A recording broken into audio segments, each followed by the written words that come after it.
Bien, bonjour à tous et à toutes. Voilà, alors après ces petits aléas techniques, donc nous voici réunis aujourd'hui pour une deuxième table ronde qui vient pallier l'annulation de l'Outdoor Expert Forum. Et je tiens à remercier le PIM Montanea de nous accueillir dans cette version digitale de l'événement du film. Donc, je me présente, Emmanuel Graveau, je suis le rédacteur en chef du magazine Outdoor Expert, qui est le média de l'économie des sports outdoor et de montagne.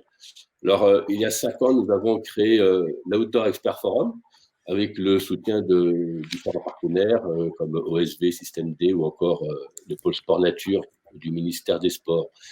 Donc, l'Outdoor Expert Forum est un colloque qui se tient tous les ans à Chambéry. Et c'est pour dire un lieu de co-réflexion sur l'évolution des sports outdoor et du tourisme sportif de nature. Voilà. Alors, hier, nous avons abordé le thème du vélo et nous allons aujourd'hui nous pencher sur le trail running. Alors, il est coutume de dire encore aujourd'hui que le trail est une nouvelle activité, mais si l'on prend comme point de référence la création de la course des Templiers, par exemple, à Millau, on peut noter que du coup, le trail fête cette année ses 25 ans dans l'Hexagone. Voilà.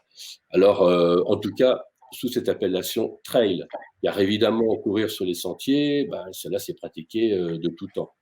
Et je voudrais quand même citer quelques épreuves historiques de la discipline, à commencer par la Western States en Californie, fondée en 1977, bien sûr, mais aussi le Grand Raid ou Diagonale des Fous à La Réunion, qui est une fantastique épreuve qui a été fondée en 1989. Donc voilà, tout ça remonte quand même à un certain temps, tout comme la 6000D à La Plagne.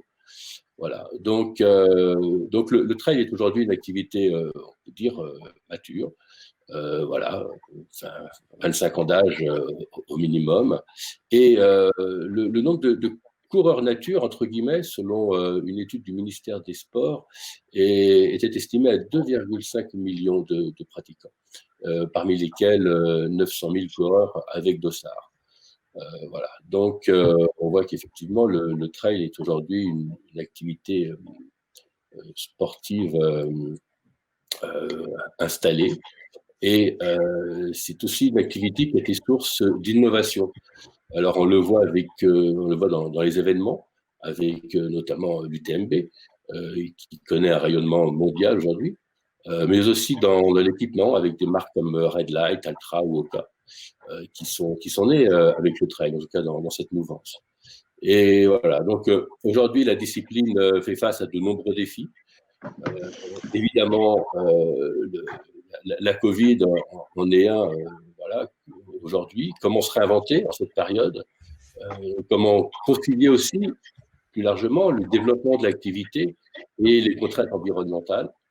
Et enfin, comment répondre aux nouvelles attentes des pratiquants? Voilà, c'est ce que nous allons aborder avec nos 4 invités en attendant que les autres arrivent. Donc, je vous propose déjà de démarrer la discussion avec nos invités présents. Donc, Catherine Ponetti, bonjour. Oui, bonjour. Vous êtes donc la présidente de l'Ultra Trail du Mont Blanc, plus connu sous l'acronyme UTMB, et une épreuve que vous avez créée il y a 17 ans. Alors, en fait, je ne suis pas la présidente de l'Ultra Trail du Mont Blanc en tant que telle, je suis la présidente du TMB Group qui maintenant comprend et l'Ultra Trail du Mont Blanc, bien évidemment, puisque c'en est à l'origine, mais aussi d'autres trails dans le monde au niveau international, dont un qui a lieu ce week-end en Chine, qui est le Panda Trail by UTMB, et un qui a eu lieu il y a 15 jours en Thaïlande. Donc voilà, c'est juste une évolution où on ne parle pas que du trail en France, mais le trail est devenu s'est internationalisé très largement et énormément dans ces dernières années. Bon, on aura l'occasion d'y venir. En tout cas, vous êtes la fondatrice, pour le coup, Oui. de l'UTMB.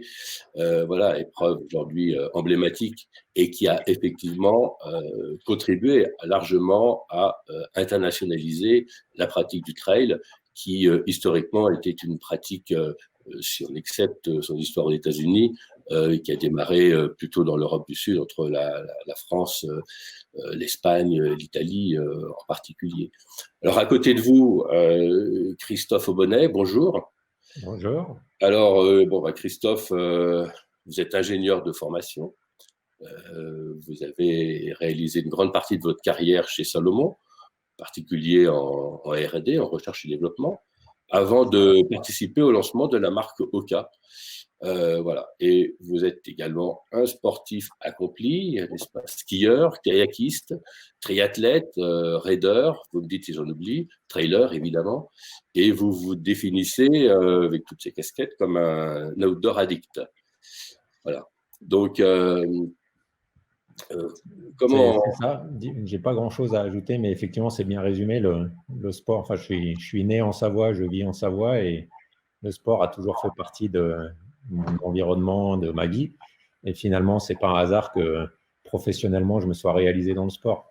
Donc, une quinzaine d'années chez Salomon, depuis 11 ans, bientôt 12 avec Oka, et puis ouais, un certain nombre d'implications dans différents projets, même un peu en organisation d'événements ponctuellement et participant dans pas mal d'univers. Alors, on parlait d'innovation. En quoi le fait justement d'être en plus d'une formation d'ingénieur, en quoi le fait justement d'être un sportif ou de sport d'endurance outdoor a contribué à la création du concept Oka, puisqu'à l'origine, avant la marque, il y avait quand même un concept d'oversize qui était assez particulier. Bah, la clé, elle est vraiment dans les moments vécus à titre perso et les moments partagés, c'est-à-dire qu'en même temps qu'on vit des expériences, par exemple, j'étais de l'UTMB dès 2005 et je l'ai fait soit l'UTMB, soit la première PTL, la première TDS de 2005 à 2010. Quand on est dans les pelotons et plutôt au milieu ou derrière, on vit à titre perso des expériences, on échange avec d'autres coureurs et rien de tel que ces moments vécus pour à la fois se poser les bonnes questions et essayer de trouver des solutions techniques, d'avoir des idées de produits. Donc, c'est la convergence de ça et du fait d'être, en étant passionné, d'être toujours connecté avec les pratiquants les plus exigeants qui peuvent être aussi, et souvent les meilleurs, ceux de devant. C'est en connexion avec eux qu'on a des idées qui émergent, qu'on a parfois des choses qui peuvent venir à contre-courant et qui font que, ben voilà, on essaie d'innover, on essaie d'améliorer les réponses produits. Alors, on l'a vu, Catherine a rapidement expliqué ce qui était devenu effectivement l'UTMB aujourd'hui, voilà, une entreprise même internationale. Il en est de même pour, en tout cas, un rayonnement voilà, international avec de nombreuses épreuves et des licences, etc., à travers le monde. Pareil, la trajectoire de Oka est effectivement née du trail et aujourd'hui, c'est une marque qui va sur plusieurs domaines de la course à pied et qui, surtout aussi, est devenue californienne entre-temps, après avoir été créée sur le bord du lac d'Annecy. Ouais, disons que la dimension internationale, en fait, moi, ça m'amène en tête, ça me remémore un peu plus tôt, c'est-à-dire dans ce que j'ai vécu chez Salomon. Donc, j'ai été impliqué sur les chaussures et entre autres la naissance du trail. On venait du raid aventure. C'est d'ailleurs des époques où, avec toi, Emmanuel, on s'est croisés au bout du monde sur les raids aventure dans les années 99-2000. Et derrière, donc avec Salomon, on était sur des produits raid aventure. Et assez vite, on a pressenti qu'il y avait quelque chose à faire pour de la course à pied en nature, donc le trail. Et une grosse partie du challenge, derrière le fait d'innover et de créer des produits, ça a été de convaincre à la fois les pratiquants, un peu les médias, mais surtout la distribution. Et moi, je me remémore en 2002-2003, essayer de forcer le passage pour aller sur des réunions de vente avec des gros groupes comme Intersport, Sport 2000, pour essayer de les convaincre. Et le discours, c'était on pressent vraiment qu'il se passe quelque chose dans ces univers-là et on vous encourage à essayer de le considérer à son bon niveau pas en exagérant peut-être l'investissement, mais laissez au moins une place sur vos muraux, laissez une place et une chance aux produits trail, parce qu'on pressent que ça va donner quelque chose. Et il a fallu vraiment œuvrer, persévérer très fort à ces époques-là, parce que même si on le vivait très localement autour d'Annecy, on pressentait que ça pouvait petit à petit inonder plein d'autres marchés.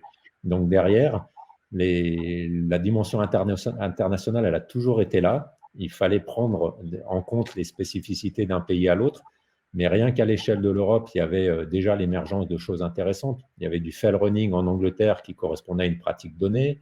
Il y avait de la course d'orientation dans les pays scandinaves, c'était une autre pratique spécifique, mais qui était aussi en tout terrain.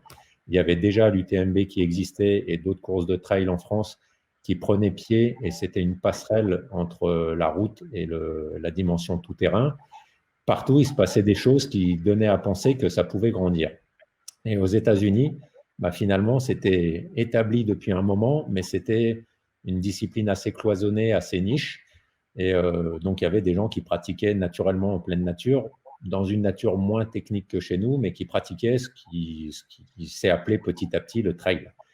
Et finalement, quand on prend ça avec du recul, avec 10 ans ou 20 ans de plus, il s'avère que le rayonnement international, il a toujours été là. À un moment, quand on crée des passerelles, on se rend compte que et la pratique et les marchés, la partie business, elle existe et elle grandit.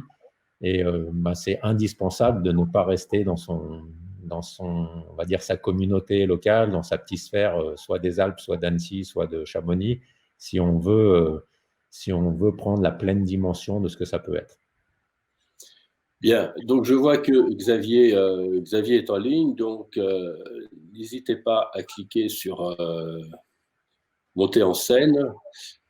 Xavier, dès qu'on vous voit à l'écran. Donc du coup,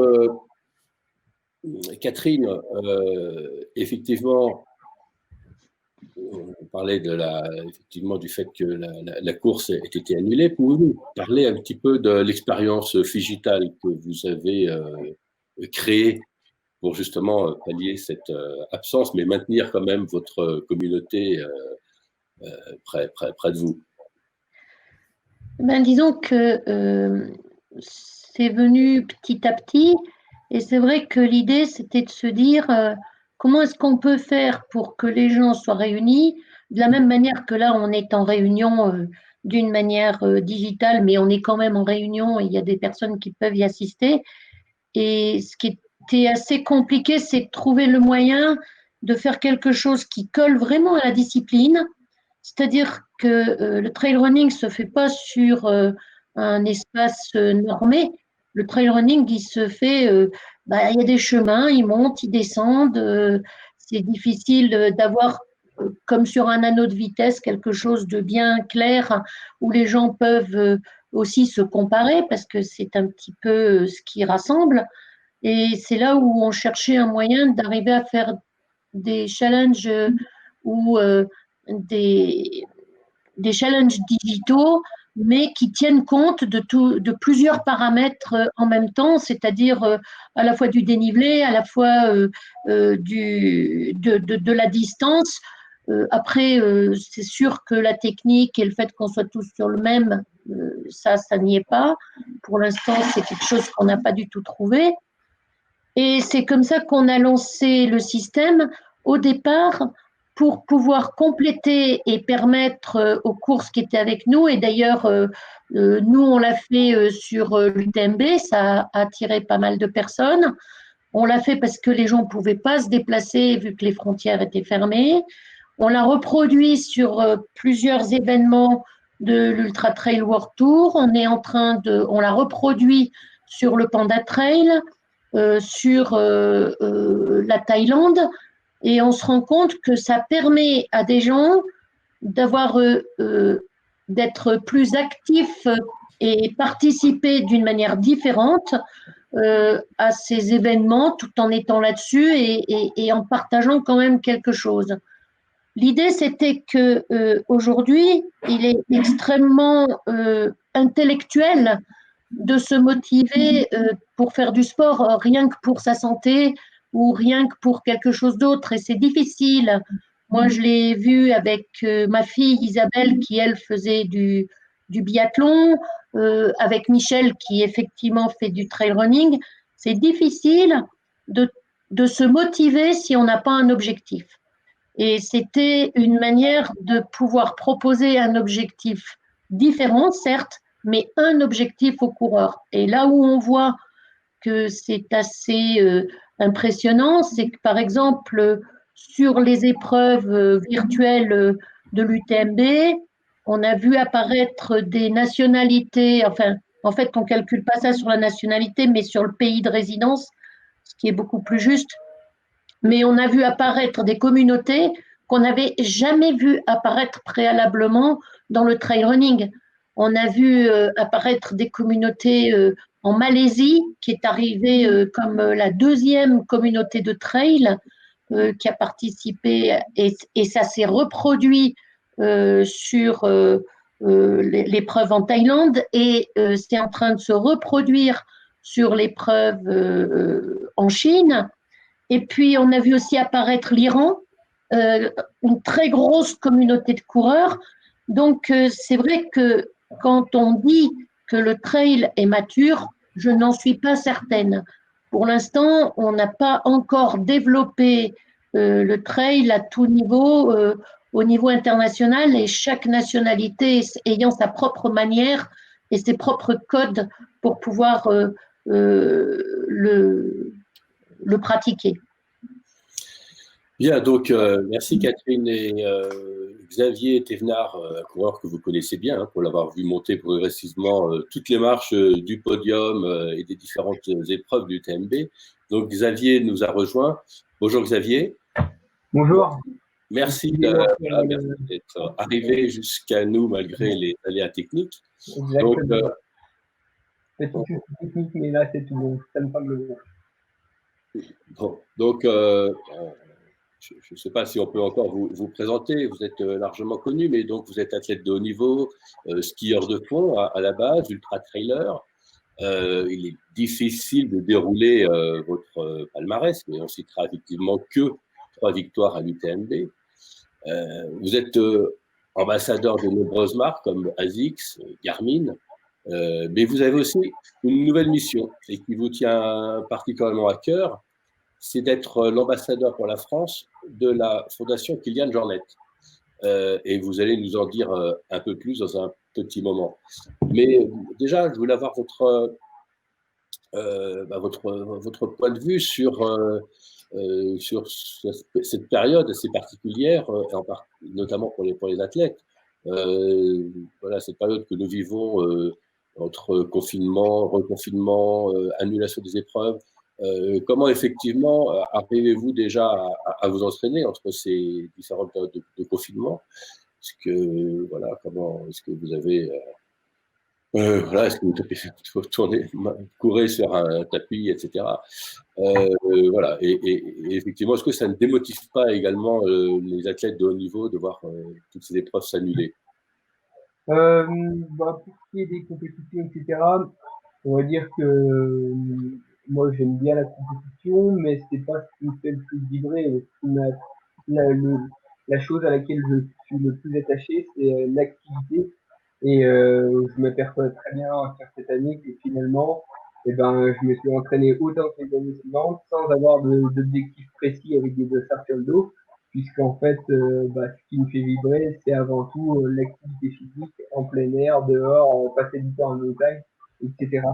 Et donc voilà, après, on a la chance aussi d'évoluer dans un milieu montagnard et on peut aussi sortir un petit peu du cadre habituel avec des dossards et faire des choses un peu en off. On a bien vu cette année qu'il y a plein de choses qui se sont créées avec un peu différentes par rapport aux autres années et ça donne des idées et puis voilà, ça permet aussi de revoir son sport de manière un peu différente et puis aussi un petit peu de questions de voilà, on a un tel terrain de jeu autour de chez soi que finalement on peut faire des choses intéressantes qui ont aussi une certaine légitimité dans le milieu sportif avec accès un petit peu sur la performance et ça donne une autre vision et puis on peut réfléchir aussi à ces enjeux-là aujourd'hui d'éco-responsabilité d'environnement et est-ce qu'on a besoin d'aller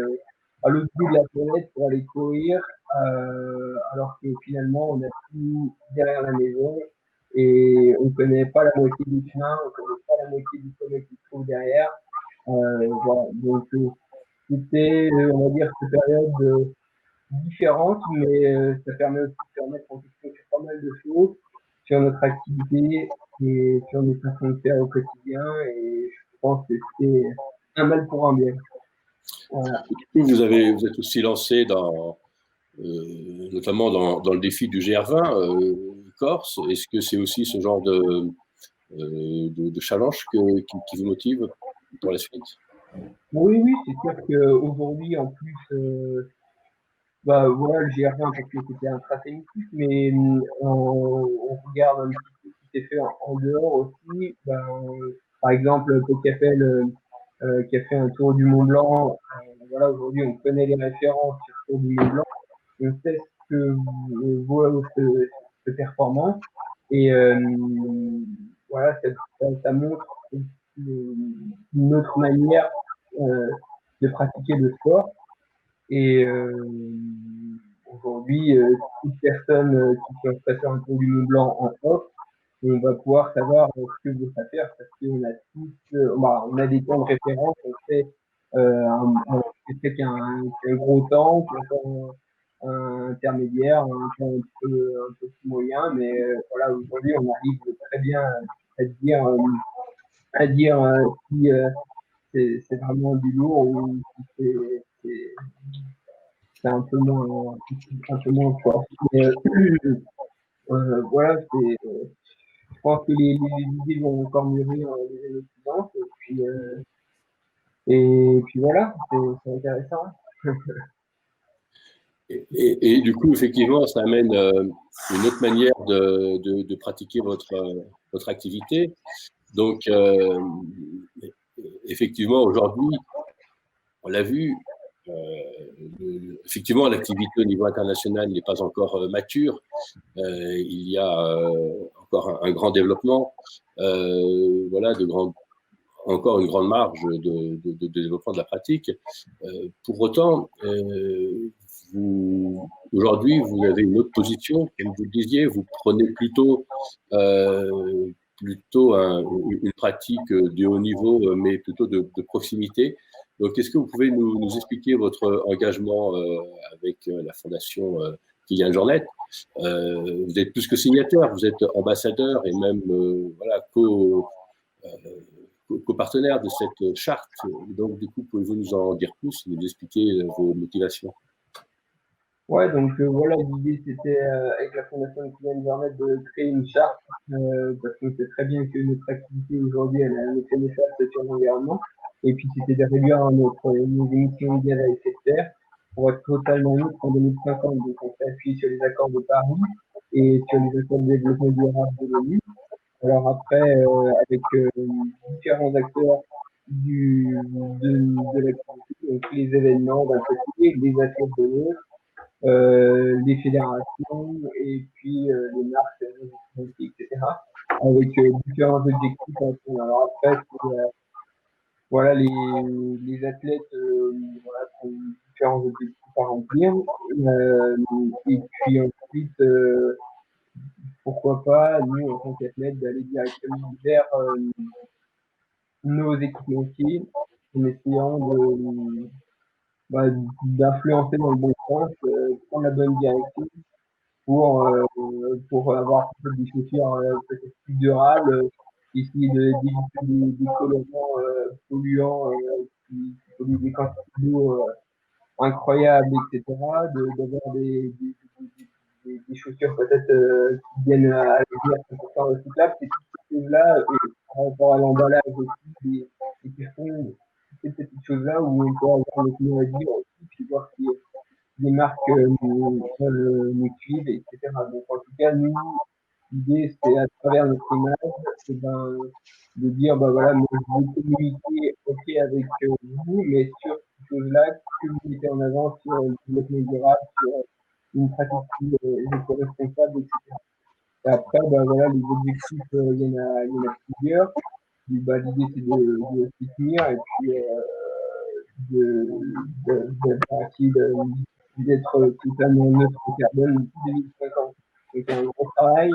Après, bah, c'est plutôt quelque chose qui se fait, on va dire, personnellement. Moi, je travaille aussi avec des marques et tout ça, et il y a beaucoup de choses, bonnes initiatives, on va dire, à mettre en place.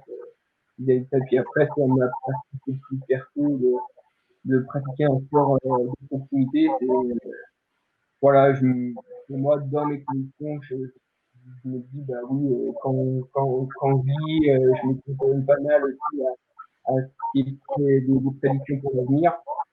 Et je me dis que oui, ça fait peur. Alors, soit on y croit, soit on n'y croit pas, mais j'ai évidemment fait y croire parce que quand on voit les scientifiques qui nous ont alertés ces 20 dernières années et que tout ce qu'ils ont préconisé et dit s'est passé, j'ai tendance à me dire que les 20 prochaines années qu'ils préconisent, ça va se passer. Donc, je préfère anticiper et j'ai pas envie de rester dans le canapé les bras croisés à attendre que ça se passe et plutôt me dire, bah voilà, unir le jour, c'est maintenant, il faut y aller. Et puis, j'ai pas envie de me dire dans un temps, putain, bah, il y a plus rien autour de chez toi et puis on est resté les bras croisés. Donc, pour moi, bah voilà, je décide de pas prendre l'avion.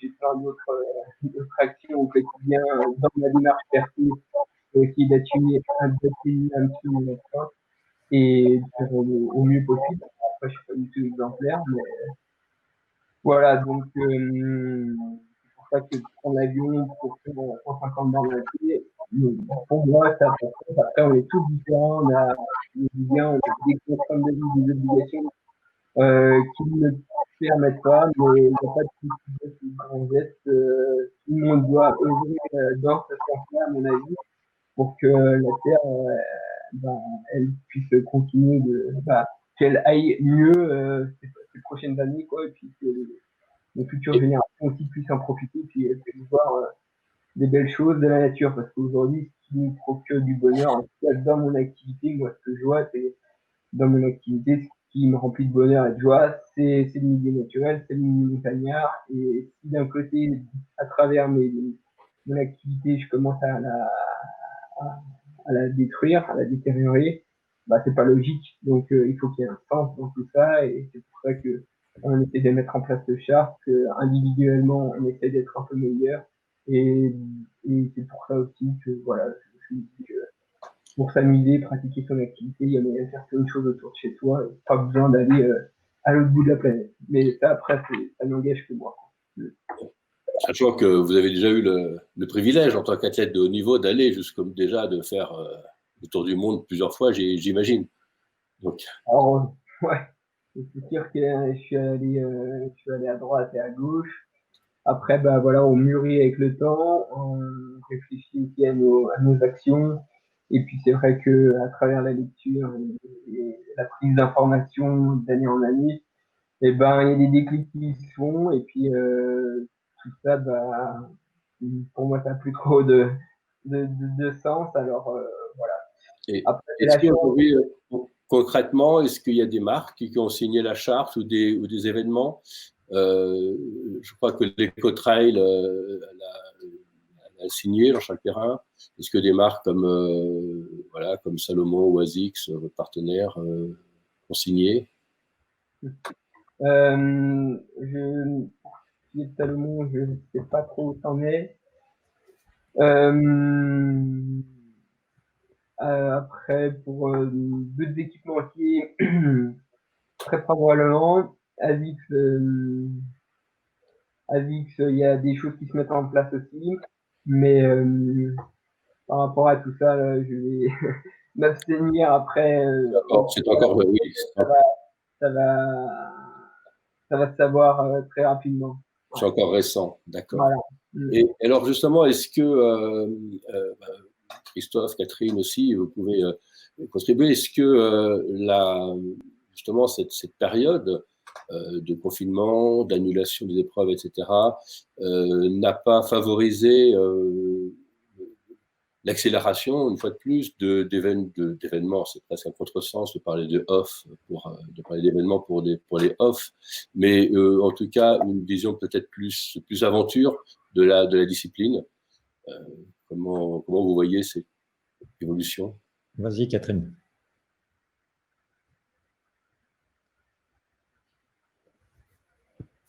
Hop. Je pense qu'il faut que Catherine enlève son micro. Ou que Christophe... C'est mieux de le mettre, c'est ça? Voilà. Je pense que, en ce qui concerne l'environnement, ça fait bien longtemps qu'on essaye d'y participer. C'est vrai qu'un événement en lui-même pourrait représenter, et encore ça n'a pas été prouvé avec l'UTMB puisqu'on repasse après, mais peut représenter un impact. Mais en même temps, il y a un impact qui est important, c'est que aussi c'est la manière de pouvoir mettre de pouvoir mettre un projecteur sur cette importance au niveau de communautés beaucoup plus larges, de pouvoir travailler de manière, je dirais, avec une communication qui prouve et qui montre cette nécessité de faire apparaître, de faire attention à l'environnement. On l'a vu avec toutes les différentes évolutions sur l'UTMB où au début il y avait essentiellement des personnes qui étaient déjà très sensibilisées à cela, puis petit à petit la communauté s'élargissant avec des gens qui viennent d'autres sports, avec des gens qui viennent d'autres milieux, des citadins aussi. Il était de plus en plus important non seulement d'y faire attention individuellement, mais aussi d'avoir une communication et des gestes et qui puissent motiver le plus grand nombre sur une course. Et on s'en est assez vite rendu compte. On a eu un tournant en 2010. En fait, on se rend compte que on a une action possible via des règlements, via de la surveillance sur les coureurs, mais pas sur tous les autres. Et on s'est rapidement rendu compte que le Tour du Mont Blanc, qui est un chemin de grande randonnée très pratiqué en randonnée, il y avait un moment où d'arriver à mettre le focus sur cet endroit via un événement qui communique sur cette problématique, c'était aussi important pour motiver et puis pour interpeller surtout les personnes qui sont en simple randonnée. Et là où on l'a vu, c'est quand on fait le tour avant l'événement et où on ramasse un paquet de saletés qui traînent partout et qui ne viennent pas des trailers forcément, et en tout cas pas de la course puisqu'elle n'a pas encore eu lieu, mais qui viennent de tous les gens qui pratiquent la randonnée sur ces chemins, etc. Donc je pense que notre responsabilité, elle est non seulement de faire attention nous-mêmes aux gestes que nous pratiquons, mais aussi d'arriver à emmener avec chacun une population de plus en plus large et de plus en plus de personnes. C'est une discussion qu'on a eue fréquemment avec Éric Fournier et aussi avec le maire de Chamonix et aussi avec nos amis de WWF, puisque certes, on n'a pas encore travaillé avec l'association de Kilian, mais je pense que c'est quelque chose qui s'étudie. Mais on a travaillé avec WWF et sur toutes les discussions qu'on partage, comment s'y prendre pour respecter l'environnement, c'est un juste équilibre de beaucoup de choses parce qu'effectivement, il faut faire attention non seulement à respecter ses propres chemins, peut-être à ne pas voyager trop, mais pas forcément arrêter de voyager, voyager moins pour voyager mieux, c'est-à-dire peut-être un voyage, il n'est pas simplement pour aller faire une distance et on ne va pas parcourir la planète comme une boule de flipper dans tous les sens pour aller faire toutes les belles distances. Mais par contre, on va faire des choix, on va avoir des priorités sur certains endroits parce que c'est aussi enrichissant de rencontrer les autres, mais de les rencontrer vraiment, pas seulement en courant sur les chemins, aussi en allant à la rencontre d'autres communautés. Donc, voyager moins pour voyager mieux, respecter la diversité. Pour autant, je vis dans un endroit où il y a aussi des éleveurs, etc. Et pour autant, il faut faire attention. Et l'année dernière, on s'était focalisé sur, enfin, le WWF avait focalisé sur la protection du lynx. Et évidemment, ce n'est pas le lynx qui est le plus. Qui a le plus de renommée dans les Alpes, surtout auprès des bergers, mais néanmoins, son existence est importante. Et puis, je dirais que j'entends le point de vue de Xavier et j'ai rien contre, pas du tout. C'est vrai que nous, notre responsabilité, elle s'adresse aussi à la masse. Elle s'adresse aussi au grand nombre de coureurs qui découvrent. C'est vrai que le trail running est certainement une des pratiques qui est les plus ouvertes à tous. C'est quelque chose qu'on peut pratiquer seul ou en groupe. C'est quelque chose qu'on peut pratiquer avec un minimum de matériel, une paire de chaussures, ça le fait, ou beaucoup d'accessoires et beaucoup de matériel. C'est quelque chose où la technique est très abordable, a priori. On peut démarrer avec pas de technique du tout. On a appris à marcher quand on était bébé. Et puis, avec beaucoup de techniques, on se rend compte qu'on va beaucoup plus loin et on fait beaucoup de choses. C'est quelque chose où on n'a pas besoin d'infrastructures spécifiques, mais pour les événements, il en vaut mieux quelques-unes. Et puis, mais en fait, des chemins, on en trouve partout autour de chez soi. Tu as raison là-dessus, Xavier. C'est vrai qu'un terrain de tennis, une piste de ski de fond, une piste de ski, eh ben, c'est pas accessible à tout le monde.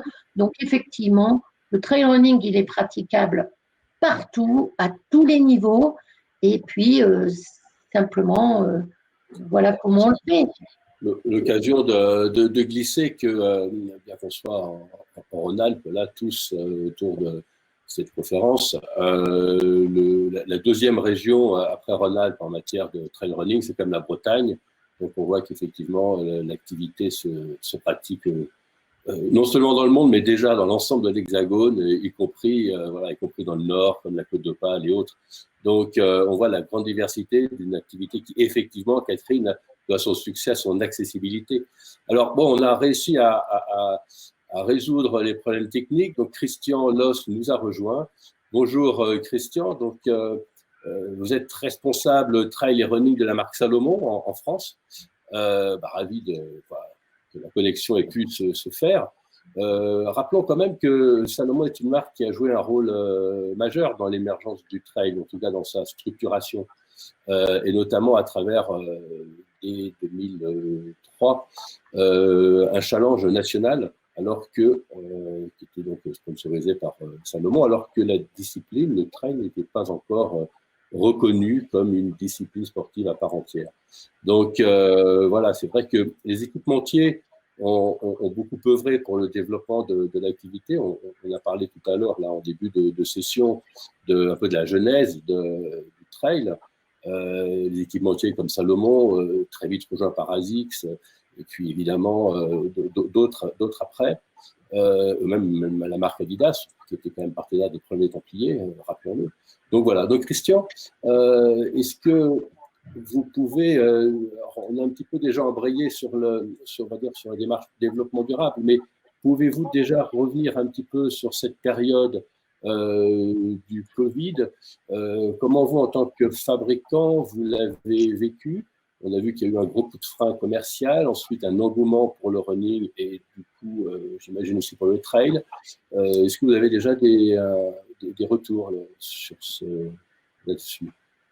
Alors, tout d'abord, bonjour à tout le monde et ravi effectivement de pouvoir vous rejoindre. Alors, oui, la période que l'on a passée de confinement, alors déjà le 1.0, comme on l'appelle maintenant, a été très compliquée sur une gestion, voilà, les magasins qui ferment du jour au lendemain, gérer toutes les demandes multiples et variées que l'on a pu avoir par la distribution, hein, que ce soit des annulations de commandes, des reports de paiement, enfin, voilà, tout ce qu'on peut connaître dans le commerce.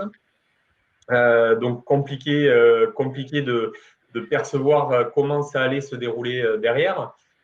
Ensuite, on a eu le déconfinement, où là, on se rend bien compte que les gens ont eu un appétit de nature, puisque déjà, bon, alors, pendant le confinement, les gens sont allés courir autour de chez eux, pratiquer. Enfin, on a vu que il y a eu ce besoin de pratiquer quand même une activité physique dans la mesure du possible, là où on le pouvait. Et il y a eu une continuité à la sortie du confinement où il y a eu un gros besoin de reconnexion à la nature. Alors, on se doutait quand même qu'à l'ouverture des magasins, il y allait y avoir une certaine embellie, enfin en tout cas une volonté de la part des utilisateurs, des pratiquants de retourner en magasin. On s'est dit, pendant 3-4 jours, ça va être le feu. Allez, une semaine ça continue, 15 jours. Et c'est vrai qu'on a vécu une période entre deux confinements vraiment folle en termes de demande de matériel, de pratique. On a vu cet été, vous l'avez certainement abordé, on a vu cet été que les gens sont allés dans les lieux de pratique, que ce soit à la montagne, en bord de mer. Et je pense aujourd'hui, et on le voit par... alors, enfin, ça, c'est vraiment à nouveau une micro-analyse personnelle, mais on voit qu'il y a eu un réel engouement pour nos régions Auvergne-Rhône-Alpes et Sud, puisque aujourd'hui les régions les plus touchées par le virus. Est-ce qu'il y a une lien de cause à effet voilà, d'aller sur ces lieux de pratique-là. Et aujourd'hui, si on regarde le confinement 2.0, on va dire que ça a été abordé de manière un peu plus sereine, et je mets vraiment des guillemets sur la manière un peu plus sereine, mais les magasins, en fait, avec l'expérience, alors bien évidemment, il y a toujours le e-commerce qui a pu perdurer, et le business se fait sur en e-com de manière, on va dire, il n'y a pas eu d'impact, voire même les sites de e-commerce ont gagné de la clientèle parce que beaucoup qui n'osaient pas franchir le cap de passer des commandes sur Internet l'ont fait. Donc on voit que voilà, il y a ce côté, ce qu'on appelle omnicanalité qui s'est accentué. Et effectivement, les magasins, les indépendants, dès le début du confinement, ont mis en place avec les moyens qu'ils avaient du click and collect, du drive, ont fait fonctionner beaucoup leur réseau. Donc, il y a eu une petite continuité, en tout cas, sur le business. Maintenant, il y a encore beaucoup de points d'interrogation sur la suite. Alors, en tant qu'équipe Frontier, justement, est-ce que vous sentez une tendance vers une pratique plus autonome, on va dire, vers un développement peut-être encore plus important des courses off, ou voilà, est-ce que vous sentez une évolution et également dans l'attente produit que peuvent avoir les pratiquants aujourd'hui? Alors, ça, c'est un profond changement sociétal, je pense qu'on est en train de vivre, parce que c'est un peu par la force des choses. C'est qu'est-ce qu'on apprend de la période que l'on est obligé de vivre. Qu'effectivement, par la force des choses, il n'y a plus de courses. Voilà, je pense que sauf en Chine, il a remarqué Catherine. Oui, non mais on va raisonner déjà, et puis ça faisait partie du débat quand j'ai joint, c'est d'aller très loin pour pratiquer. Je pense que oui, on y reviendra. Oui. voilà, mais comme vous l'avez évoqué, il y a du trail partout en France. Donc, et il y a beaucoup d'organisations de courses. Alors, des organisations professionnelles, des organisations associatives, et il y en a beaucoup. Et par la force des choses, ces courses n'ont pas pu avoir lieu ou vraiment avec parcimonie sur le territoire. Et donc, on a senti quand même effectivement cet engouement de quand même se retrouver avec des copains et d'aller courir sur des bouts de parcours voilà, qui existent et de découvrir des nouvelles traces. Pardon. Et effectivement, au niveau de la demande matérielle, alors autant on vendait beaucoup quand il y a des courses, on vend beaucoup de produits très élitistes en termes de sac à dos, en termes de chaussures, donc où on ne veut pas de compromis sur la performance en règle générale.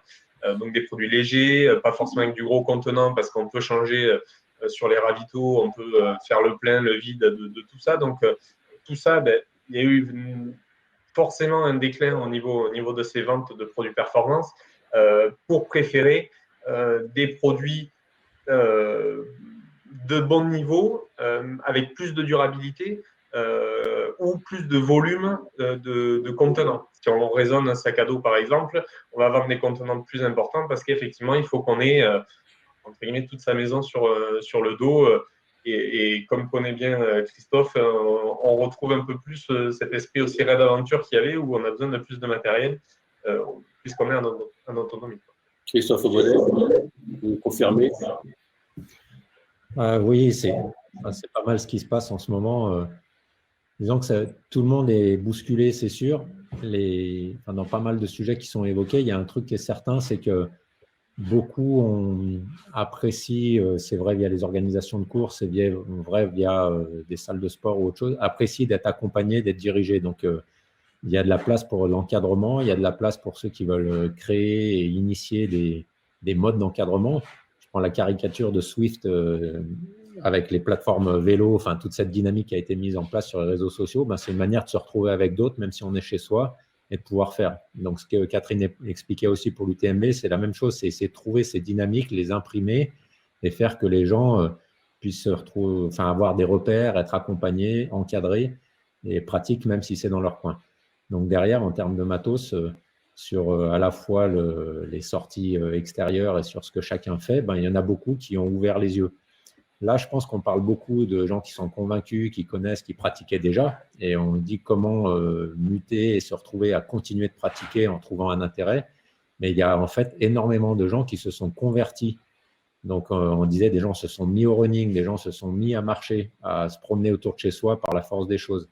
Et faut pas oublier, même si on était dans un contexte là où on parle de gens, de montagne, de cadre de vie où on a de quoi se faire plaisir autour de chez soi, il y a 70-80% de la population qui est citadine aujourd'hui. Et la population citadine, elle peut sortir, mais pas toujours aussi facilement. Donc, le fait que beaucoup aient découvert, se soient convertis à un peu de pratique, c'est vers cela, je pense qu'il faut le plus se tourner et essayer d'imaginer comment les accompagner. On n'a pas les réponses pour demain, mais tout ce qui est inspirant, ça joue. Et moi, ça me met… je fais un trait d'union là avec ce que Xavier a bien exposé.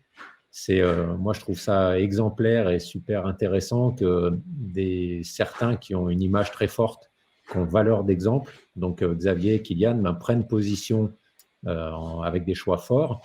Et derrière, en fait…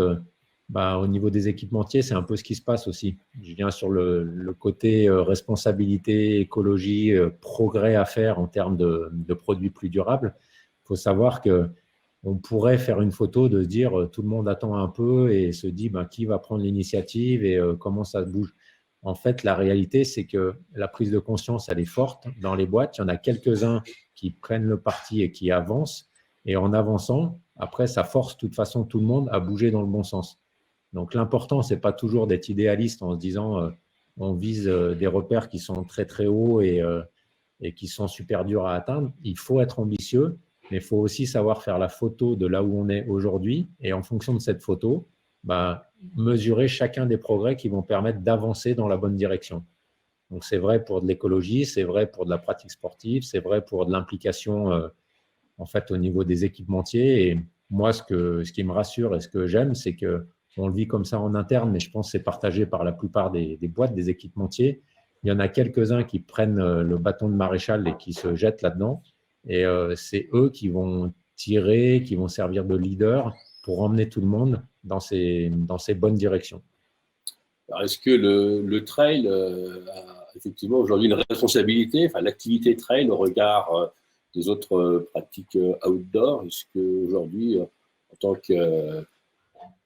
qu'activité assez emblématique du monde des sports de nature, est-ce que vous pensez que le trail a un rôle à jouer comme moteur, comme leader de cette évolution? Ouais, je me permets de continuer, mais le trail, par essence, il y a énormément d'ingrédients, de composants qui parlent pour des bonnes valeurs, pour des choses qui sont à la fois responsables, saines, l'activité sportive, l'activité physique. En ce moment, c'est des gros débats avec ce qui circule un peu pour essayer d'arriver à sortir un peu plus. C'est 1 heure et 1 kilomètre. Mais c'est vrai que ça fait partie des paradoxes de nos sociétés. Mais bon, derrière je répète, le fait que 70-80% de la population française est citadine aujourd'hui. Donc nous, on le voit en disant c'est absolument aberrant, mais c'est remis en perspective de 80% des gens. Et ben, ça l'est encore plus, cette aberration, parce que les gens n'ont pas le choix, acceptent le fait d'être limités comme ça, finalement se retrouvent à ne plus pratiquer. Parce que les fameuses 1 heure par jour qui étaient souvent utilisées au premier confinement, avec en plus une météo qui était belle et l'effet du printemps, et ben, sur ce deuxième confinement, c'est beaucoup moins évident, quoi. Il y a énormément de gens qui ne sortent qu'1 ou 2 fois dans la semaine. Et ça veut dire qu'à court terme, on ne mesure pas, mais à long terme, c'est sûrement pas des bonnes évolutions ou des bonnes choses qui sont en train de se produire. Et Xavier, le trail peut avoir valeur d'exemple pour énormément de paramètres. Donc, il faut avoir confiance sur le fait qu'on peut se faire entendre et on peut dire plein de choses, aussi bien côté athlète qu'organisateur, que marque. Il y a des choses à pousser et à promouvoir via le trail et, on va dire, la pratique en pleine nature. Oui, Xavier, on avait une question. Est-ce que vous pourriez refaire un petit point sur la charte ou est-ce qu'on peut, où peut-on avoir plus d'informations? Y a-t-il un site aujourd'hui pour avoir plus de détails sur le contenu de cette charte? Ouais, la charte, on peut la retrouver sur le lien de la fondation des Kylian Jornet.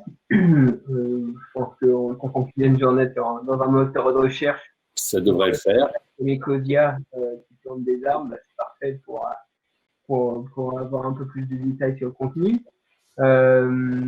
Et puis, ouais, pour revenir aussi un peu à la dernière question, là, je me disais que voilà, le trail, c'est sûr que c'est une discipline qui peut pas mal prêcher la bonne parole, on va dire, dans tous ces aspects-là, puisque aussi on est une activité qui on vient de plusieurs sports. Moi, je fais aussi de la course à pied, mais je fais aussi du ski de fond. Il y a beaucoup de trailers qui font du ski alpinisme. Il y a beaucoup d'orienteurs aussi. Donc, en fait, c'est l'arrivée de plein de disciplines en même temps. Et du coup, on peut avoir un écho encore un peu plus important puisqu'on vient de différents sports à la base et on pratique d'autres sports aussi. Donc, ça, c'est un réel plus pour avancer tous ensemble. D'accord. Sur les produits, sur l'environnement et les produits, on parlait un petit peu d'éco-conception. Christian, chez Salomon, vous avez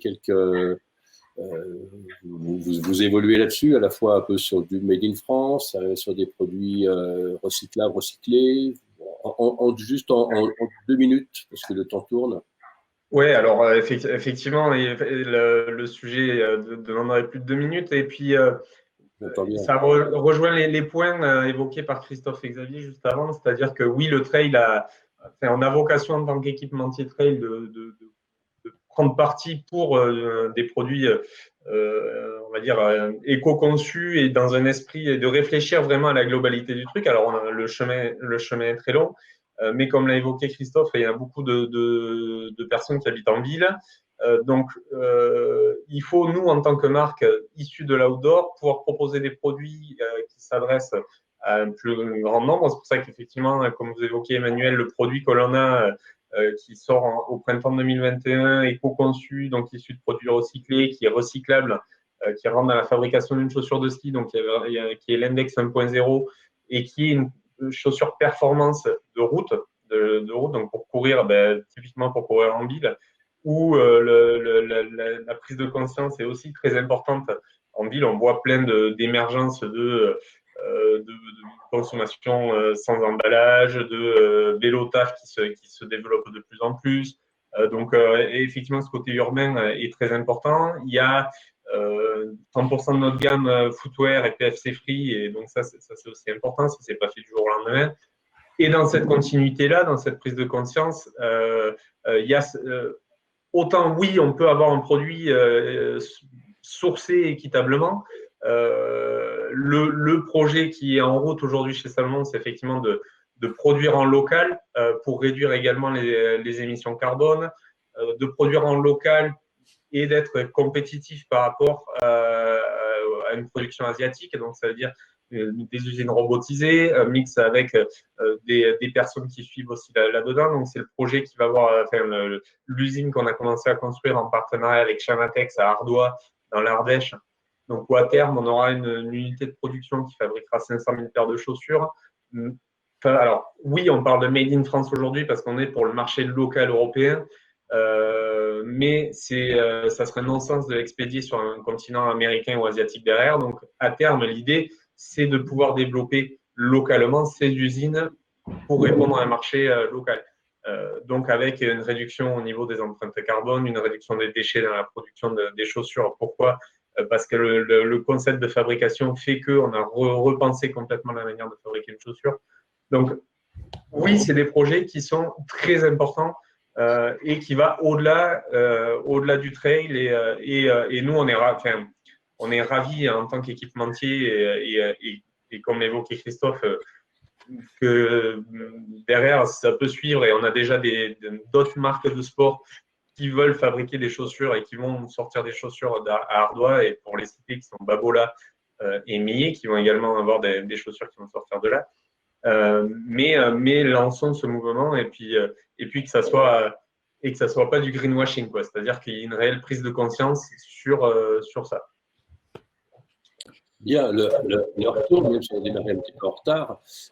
Catherine, avez-vous un petit mot ou une information à nous communiquer un petit peu très rapidement pour conclure, sur l'UTMB Group, pour le coup, de nouvelles épreuves pour regarder dans le futur, comment ça se passe.